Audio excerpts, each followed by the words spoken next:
Hi, I'm John Persinos, Chief Investment Strategist of Marijuana Profit Alert. Welcome to my Weed Report for Thursday, July 13. To view our full range of trading services and publications, visit our website at investingdaily.com. Also visit the website of our subsidiary, streetauthority.com. Put aside the stereotypes. Cannabis consumers are not just stoners. They are high-achieving corporate leaders, investors, doctors, lawyers, mothers, teachers, creatives, Olympic athletes. You name it. Whether you use marijuana or not is beside the point. Whether you think marijuana legalization is beneficial or immoral also is beside the point. The legalization train has left the station, and no politician can stop it. A new report released by the research group New Frontier Data assesses the latest consumer preferences and behaviors related to marijuana. Investors need to understand these distinctions to pick the right investments. Let's examine the salient details of this new report. According to the report, 42% of U.S. adults say they have used cannabis and will likely use it again. 37% of U.S. adults are current consumers, those who use at least annually and plan to use cannabis again in the future. As of July 2023, 38 states and the District of Columbia allow the medical use of cannabis products. Adult, i.e. recreational use, is allowed in 23 states and D.C. That means 48% of the total U.S. population lives in a state where recreational marijuana is legal and 26% in states where only medical marijuana is legal. If you combine the two categories, it translates into 74% of the population living in a state that has some sort of framework for legal pot. Flower is by far the most popular form of marijuana.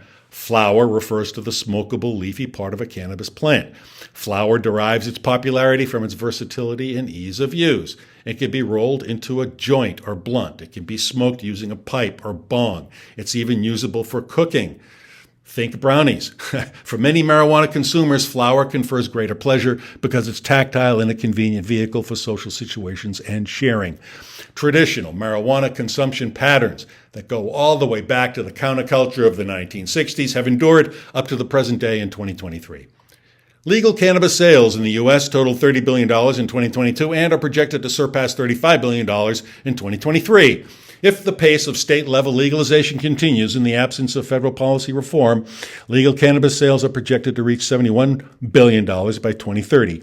If that pace stagnates, it would still reach $58 billion.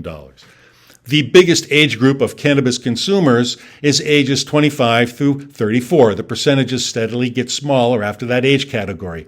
Among all current users, 57% are under the age of 45. By racial and ethnic identity, whites constitute the biggest group of users at 63%. However, blacks continue to be disproportionately arrested for breaking marijuana laws, with an arrest rate about 3.5% greater than for whites. The breakdown by gender is 46% women, 54% men. Women are more likely to consume edible products, while men report more smoking, vaporizing, and the use of concentrates such as hash and oils. As you'd expect from a political standpoint, liberals are more commonly found to imbibe marijuana than conservatives, 36 to 29% respectively. What's interesting to me is that use by conservatives has gotten as high as 29%. Pot has long been a political football in the blue state, red state culture wars, but apparently the right side of the political spectrum is warming to marijuana. Marijuana is increasingly a regular habit like alcohol, coffee, or tea, with 33% reporting that they use it once every day or two, and 21% once a week to once a month.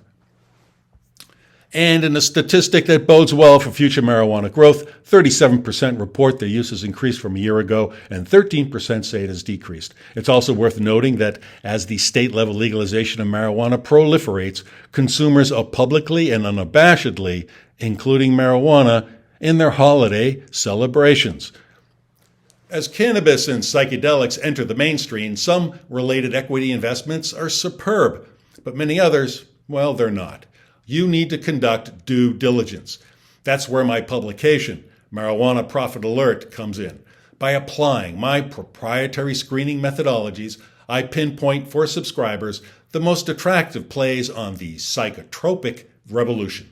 To learn more, click the URL at the bottom of the article that accompanies this video on the Investing Daily website. And if you have any comments or questions, please don't hesitate to send me an email at mailbag@investingdaily.com.